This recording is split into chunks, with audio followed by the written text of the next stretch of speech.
Oh, wow. He caught it.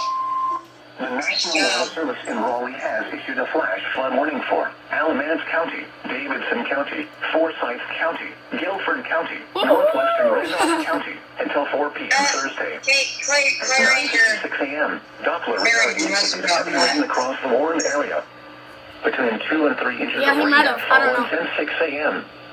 Flash flooding is ongoing or expected to begin shortly. Hazard, life-threatening flash flooding. Heavy rain producing flash flooding. Source, Doppler radar.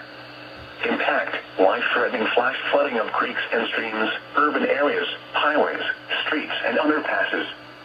Some locations that will experience flash flooding include Greensboro, Winston-Salem, High Point, Burlington, Asheboro, Lexington, Graham, Randleman, Thomasville, Kernersville, Clemens, Mebane, McLeansville, Elon, Linwood, Huntsville, Louisville, Archdale, Summerfield, and Trinity. Additional rainfall amounts of 1 to 2 inches are possible in the Warren area. Turn around, don't drown when encountering flooded roads. Most flood deaths occur in vehicles. Excessive runoff from heavy rainfall will cause flooding of small creeks and streams, urban areas, highways, streets, and underpasses, as well as other drainage areas and low-lying spots. A flash flood warning means that flooding is imminent or occurring. If you are in the Warren area, move to higher ground immediately.